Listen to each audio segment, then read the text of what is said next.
ரொம்ப மோசமாக அரசு போய்விட்டது. 5 கலெக்டர்கள் 38,000 கோடி ஊழலை எதிர்கொள்வதற்கு நீதிமன்றத்திற்கு போக வேண்டிய நிலைமையை இந்த அரசு ஏற்படுத்திவிட்டது. ஆற்று மணலை திருடினீர்கள் என்பதை மேலே இருந்து விண்வெளியிலிருந்து கவனிக்கக்கூடிய நிலைமை வந்து விட்டது. 38,000 கோடி ஊழல் ஏற்பட்டது. 4,000 கோடி கணக்கிலே கருவூலத்திலே வரவு வைக்கப்பட்டிருக்கிறது. 34,000 கோடி ஊழல் நடந்திருக்கிறது என்று நம்முடைய மைய அரசினுடைய ஆயத்தத்துறை தெரிவிக்கிறது.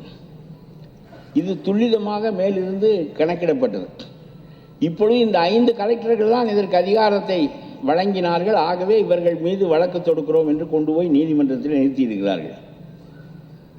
38,000 கோடி வருமானம் வந்தால் 4,000 கோடி தான் கணக்கிலே வரும் என்றால் எத்தனை மடங்கு அடிப்பது? எத்தனை மடங்கு அடிப்பது? நீ ஒரு குடும்ப தலைவிக்கு 1000 ரூபாய் கொடுக்கிறாயே மாதம், இதை 3000 ரூபாய் கொடுக்கலாம். ஒரு 1000 கொடுப்பதற்கு 11,000 கோடி செலவாகும். 3000 கொடுப்பதற்கு 33,000 கோடி செலவாகும். மீதம் 1000 கோடி இருக்கும். இப்பொழுது கலெக்டர்களை கொண்டு போய் எங்கே பின்னி விட்டு விட்டாயே, அவனா 38,000 கோடி அடித்திருப்பான். உனக்கு எவ்வளவு பங்கு, அவனுக்கு எவ்வளவு பங்கு என்கின்ற கேள்வியெல்லாம் இருக்கிறது. இப்படி ரொம்ப பகிரங்கமாக ஒரு காரியங்கள் எல்லாம் நாட்டில் நடக்கின்ற நிலை வருமானால் கலெக்டர்களெல்லாம் நாசமாக்கி விட்டார்கள். நீ நாசமாய் போ, உன் குடும்பம் நாசமாய் போகட்டும், இதுதான் உங்களுக்கு குலத்தொழில், செய்யுங்கள். அதிகார வர்க்கத்தை அயோக்கியர்களாக மாற்றிவிட்டீர்களே என்று கேட்கிறேன். ஆகவே இன்றைக்கு ஒரே ஒரு செய்தியை மட்டும் சொல்லிவிட்டு நான் விடைபெற வேண்டும் என்று விரும்புகிறேன். ஒரு பெண் அண்ணா பல்கலைக்கழகத்தில் கற்பழிக்கப்படுகிறாள். அவள் கற்பழிக்கப்பட்டாள் என்றவுடன் கற்பழித்தவன் அன்று மாலை போலீஸ் ஸ்டேஷனுக்கு வருகிறான். அப்புறம் அவனை மேலோட்டமாக விசாரித்து விட்டு வீட்டுக்கு அனுப்பி விடுகிறார்கள். ஒன்றுமே நடக்கவில்லை. அவன் மீது 20 வழக்கு இருக்கிறது. அவனை மேலோட்டமாக விசாரித்து விட்டு வீட்டுக்கு அனுப்பிவிட்டார்கள். இது 2-3 நாளில் பெரிய அளவுக்கு சூடு பிடித்து மக்களிடம் பெரிய கிளர்ச்சி உணர்வு ஏற்படுகிறது. எதிர்கட்சிகள் இதை ரொம்ப பெரிய அளவுக்கு கொண்டு செலுத்துகின்றன என்ற நிலை வந்த பிறகு மறுபடியும் போலீஸிலிருந்து அவனை கூப்பிட்டு விடுகிறார்கள். உடனே அவருடைய கட்சிக்காரர்கள் எல்லாம் சேர்ந்து கும்மாளமாக நாட்டியம் ஆடிக்கொண்டு அவனை கொண்டு வந்து போலீஸில் விட்டு விட்டு எத்தனை மணிக்கு வருவாய் என்று வேறு கேட்டு விட்டு போகிறார்கள். இது எதனால்? சரி, இந்த மாதிரி ஒரு நிலைமை ஏற்பட்டவுடன் ரொம்ப வேகம் எடுத்தது வழக்கு. அதனாலே இப்பொழுது அவன் உள்ளே இருக்கிறான் என்பது ஒரு பக்கம் இருக்கட்டும். அந்த சார் ஒரு பெரிய செல்வாக்கு மிக்கவராக இருக்கிறார் என்று தெரிகிறது. இவன் அந்த சாரோடும் போக வேண்டும் என்றானே, இதற்கு கூட்டணி சேர்க்கிறான் பாருங்கள். எதற்கெல்லாம் கூட்டணி என்று ஒரு வரிசையே இல்லாமல் போய்விட்டது. ஆகவே இத்தகைய நிலையில் நீதிமன்றம் இந்த வழக்கை எடுக்கிறது, தானாக எடுக்கிறது. உயர் நீதிமன்றம் எடுத்து சொல்லுகிறது, இந்த போலீஸ் இதில் தலையிட வேண்டாம் என்று போலீஸுக்கு தடை பிறப்பித்து 3 பெண் போலீஸ் அதிகாரிகளை போட்டு இந்த வழக்கை நடத்தி இதற்கான அறிக்கையை என்னிடம் கொடு என்று சொல்லி உயர்நீதிமன்றம் சொல்லிவிட்டது. இதை விட அசிங்கம் ஒரு அரசாங்கத்திற்கு வேற என்ன இருக்க முடியும்? நீ திருட்டுத்தனமாக இந்த வழக்கை நடத்துவாய், மோசமாக நடத்துவாய், நீதிக்கு புறம்பாக நடத்துவாய். ஆகவே உன்னையும் உன் போலீஸையும் நான் நம்பவில்லை, வெளியே இரு. 3 IAS அதிகாரிகள் இந்த வழக்கை நடத்தட்டும் என்று ஒரு நீதிமன்றம் சொல்லுகின்ற நிலைமை இருக்குமானால் இந்த அரசை பற்றி உயர் நீதிமன்றத்துக்கு இருக்கிற கருத்து தெளிவாக வெளிப்படவில்லையா என்று கேட்கிறேன். ஆகவே போலீஸும் அவனுடைய கையால், சர்க்கார் வக்கீலும் அவனுடைய கையால். அப்புறம் எந்த நீதியை இவர்கள் நிலைவாட்டுவார்கள்? நீ சொன்னாயே மனு நீதி, ஒரு குலத்துக்கு ஒரு நீதி என்று. இப்பொழுது உன் கட்சிக்கு ஒரு நீதி என்கின்ற முறையைத்தானே நீ கடைபிடிக்கிறாய், வேற என்ன செய்கிறாய்? சரி, இந்த வழக்கு இனிமேல் அதிகார வர்க்கம், போலீஸ் இதை நடத்துவதற்கு தகுதி இல்லை என்று சொன்னால் போலீஸின் மீது மரியாதை கோர்ட்டுக்கு போய்விட்டது. அந்த போலீஸை கையாளாக வைத்திருக்கிற அரசாங்கத்திற்கு மரியாதை போய்விட்டது. நான் கேட்கிறேன் உயர்நீதிமன்றத்தை, இந்த ஒரே ஒரு வழக்கில் மட்டும் நீங்கள் இந்த அரசை விலக்கி வைத்தால் போதுமா என்று கேட்கிறேன். இந்த அரசு இப்படித்தான் நடந்து கொள்ளும், இப்படித்தான் நடந்து கொள்ளும். போலீஸ் அவர்களுடைய கையாளாகத்தான் இருப்பார்கள், சர்க்கார் வக்கீல் அவர்களுடைய கையாளாகத்தான் இருப்பான். ஆகவே வல்லபாய் பட்டேல் என்ன கருதி இந்த அமைப்பை ஏற்படுத்தினார்? ஆட்சி வர்க்கம் ஒன்று, அவனுடைய வேலை சட்டமன்றத்தில் தீர்மானங்கள் போடுவது, வரி வசூல் செய்வது, திட்டங்கள் வகுப்பது, திட்டங்கள் போட்டுக் கொடுப்பது தானே தவிர எல்லா அதிகாரமும் அதிகார வர்க்கத்திற்கு. அதிகார வர்க்கத்தை சேர்ந்தவர்கள் கேட்டார்கள், ஐஏஎஸ் அதிகாரிகள், இவன் கையிலே எல்லா அதிகாரமும் இருக்கிற போது எங்களை பாழாக்கி விடுவானே, நீங்கள் என்ன எல்லா அதிகாரத்தையும் எங்களுக்கு கொடுத்து எல்லா குடுமையையும் அவனிடம் கொடுத்து விட்டீர்களே என்று கேட்டபோது அவர் சொன்னார், ஐஏஎஸ் அதிகாரிகளை வேலையை விட்டு அவர்கள் வாழ்நாள் முழுவதும் நீக்க முடியாது என்ற ஒரு சட்டத்தை கான்ஸ்டிடியூஷனிலே சேர்த்தார். அதனாலே நீங்கள் பயப்பட வேண்டாம், அவன் திருடுகின்றவனாக வருவான் காலப்போக்கில். காந்தியால் உருவாக்கப்பட்ட மனிதர்களெல்லாம் வெளியேறுகின்ற போது இந்த மாற்றம் நிகழும். அப்படி நிகழ்கின்ற போது நீங்கள் அவனுக்கு கையாளாக மாறிவிடக்கூடாது என்பதற்காகத்தான் உங்களை விலக்க முடியாது என்ற பாதுகாப்பை தந்து வைத்திருக்கிறேன், அதற்கேற்ப நடந்து கொள்ளுங்கள் என்று சொன்னார்.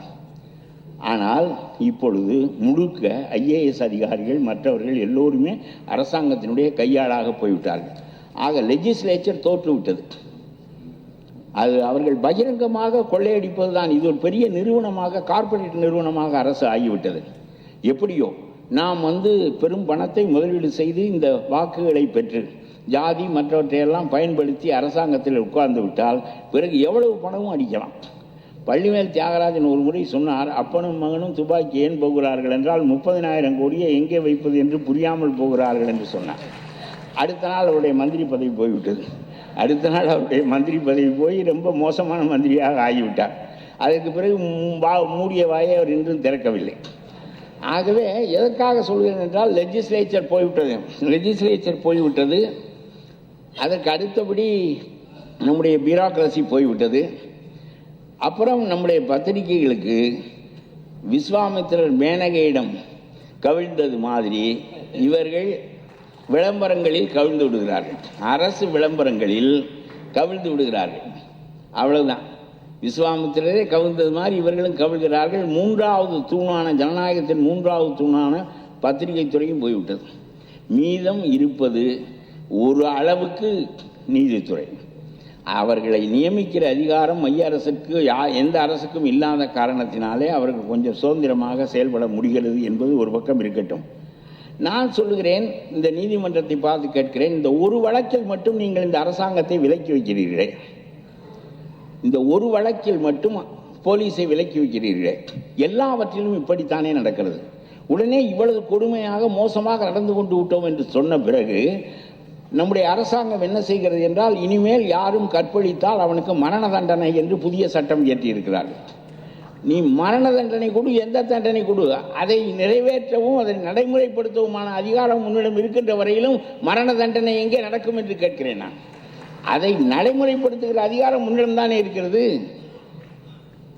ஆகவே இதெல்லாம் ஒரு மக்களை ஏமாற்றுவதற்குத்தானே தவிர மரண தண்டனை என்று சொன்னால் உடனே பாருங்கள், பெண்ணுக்கு பரிந்து கொண்டு எவ்வளவு பெரிய தண்டனையை இந்த அரசாங்கம் அளிக்கிறது என்று சொல்வார்களே தவிர, மறுபடியும் அரசாங்கங்கள் தன்னுடைய போக்குக்கு ஏற்ப அதிகார வர்க்கத்தை கையில் வைத்து கொண்டு எதையும் செய்ய முடியும் என்கின்ற நிலை இருக்கின்ற போது இந்த ஒரு வழக்கில் மட்டும் நீதி பெற்றுக் கொடுப்பதற்கு நம்முடைய உயர் நீதிமன்றம் முன்வந்தால் போதாது.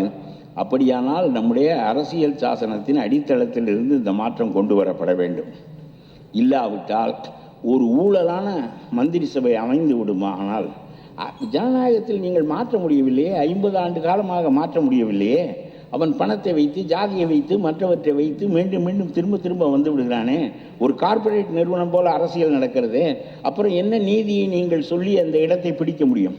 ஆகவே இவனிடமிருந்து இருக்கின்ற அதிகாரங்களால் சமூகம் பாதிக்கப்படாமல் இருப்பதற்கு என்ன செய்ய வேண்டும் என்பது குறித்து, அரசியல் சாசனத்தின் அடிப்படையில் என்ன மாற்றங்கள் செய்ய வேண்டும் என்பது குறித்து மீண்டும் சிந்திக்க வேண்டிய காலம் வந்திருக்கிறது என்றுதான் நான் நினைக்கின்றேன்.